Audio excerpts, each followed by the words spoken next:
Every year, we discard some of our used kayaks and only a fraction of them recycled, generating a pile of waste. Even when segregated and disposed properly, a big percent of these recyclable materials will still end up in our waterways.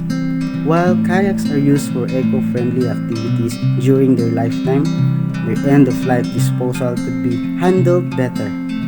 What if we could turn our used kayaks into something useful? This would not only reduce waste but also create a new green business.